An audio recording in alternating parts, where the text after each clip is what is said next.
Did you know about one of the most horrifying cases? The chilling case of Josef Fritzl, a true crime horror. Some crimes shake the world. Some stories are so horrifying, so beyond comprehension, that they make us question everything we thought we knew about human nature. This is one of those stories. A father, a husband, a respected member of his community. But beneath the surface, Josef Fritzl was something else entirely. Something evil. He spent decades constructing his dark secret, brick by brick, lie by lie, until one day the truth came spilling out. Tonight we take you deep into one of the most disturbing crimes in modern history, a case so twisted that it shocked even the most seasoned investigators. This is the story of Elizabeth Fritzl, the girl who was locked away, hidden from the world for 24 years by her own father. Chapter 1: The Monster Behind the Mask. To understand this nightmare, we must first understand the man who created it. Josef Fritzl was born on April 9, 1935, in Emstetten, Austria. His childhood, like so many disturbed criminals, was marked by hardship, neglect, and early signs of darkness. His father abandoned the family when he was just 4 years old, leaving his mother, Maria, to raise him alone. By all accounts, Maria was strict, perhaps even abusive. She controlled every aspect of Joseph's life, showing little warmth or affection. But did that turn him into the monster he would become? Or was that evil already inside him, waiting for an opportunity? Even as a child, Josef Fritzl was different. He was intelligent, but manipulative. He learned early how to charm those around him while hiding his true self. After World War II, he pursued engineering, married a woman named Rosemary, and started a family. From the outside, he seemed like a hard-working man, successful, disciplined. But behind closed doors, the cracks were already showing. There were whispers, claims that he was violent, controlling. He had a history of sexual offenses, though the authorities never took strong action. In the 1960s, he was convicted for a brutal sexual assault, yet he served only a small portion of his sentence before returning to his normal life. He was given another chance. Society allowed him to walk free, and that mistake would cost his daughter everything. Chapter 2: The Abduction. August 28, 1984. Elizabeth Fritzl was 18 years old, young, hopeful, dreaming of a future beyond her father's oppressive household. But Joseph had other plans. For years, he had been designing something terrifying beneath their home. A hidden dungeon, soundproof, escape-proof, a prison designed for a single purpose: to keep Elizabeth locked away forever. On that fateful day, he told her he needed help installing a door in the basement.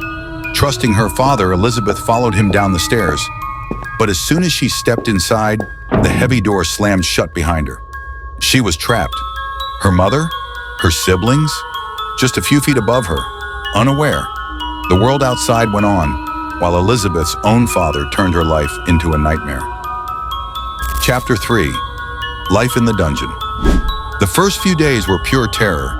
Elizabeth screamed for help until her voice gave out. She clawed at the walls, hoping for even the smallest crack of escape. But there was nothing, just cold concrete and the deafening silence of her own isolation. Days turned into weeks, weeks turned into months, and still, no one came. Fritzl visited regularly, but not to bring her freedom. Instead, he brought something far worse. He brought suffering. He assaulted her repeatedly, over and over. There was no escape, no mercy, and then she became pregnant. Over the course of 24 years, Elizabeth gave birth to 7 children, 7 innocent lives conceived in captivity. 3 of them never saw sunlight until their rescue. They had no fresh air, no access to books, to education, to the simplest joys of childhood. Their world was the basement. Their world was Josef Fritzl's design. Chapter 4: The Shocking Discovery. For 24 years, the truth remained buried, but fate has a way of exposing even the darkest secrets.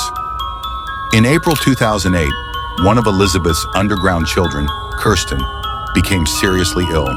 Her condition was life-threatening. Fritzl, realizing he couldn't treat her himself, did something he hadn't done in 24 years. He brought one of his basement children to the surface. But there was something strange about this girl. She was frail, pale as a ghost, with a haunted look in her eyes. She spoke in a way that confused doctors. Her words were simple, almost as if she had been raised away from civilization. The doctors were immediately suspicious. How could a 19-year-old girl have no medical history, no record of schooling, no past hospital visits? And why was this old man being so vague about where she came from? When the doctors demanded to speak to Kirsten's mother, Fritzl panicked. He tried to insist that Elizabeth had abandoned the family, that she had joined a cult years ago and had only now sent Kirsten back. But the story wasn't adding up. The hospital alerted the police. Days passed and Fritzl knew he was running out of time.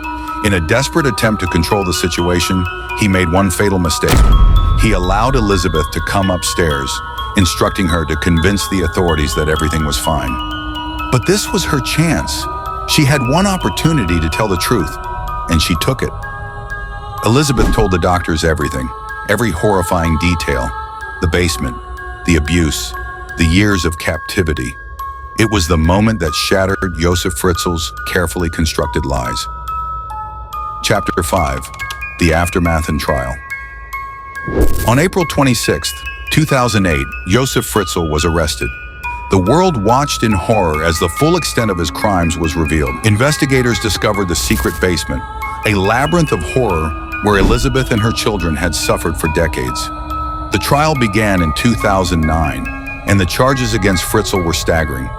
Murder, enslavement, rape, incest, false imprisonment, coercion. He initially denied some of the accusations, but the evidence was overwhelming.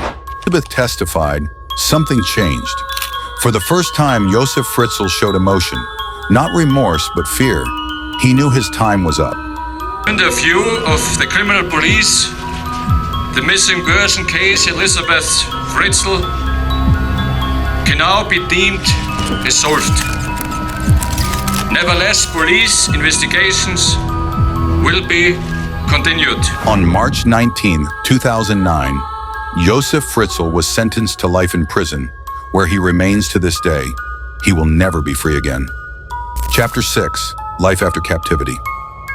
Elizabeth and her children were placed under psychological care, given new identities, and relocated to a safe location.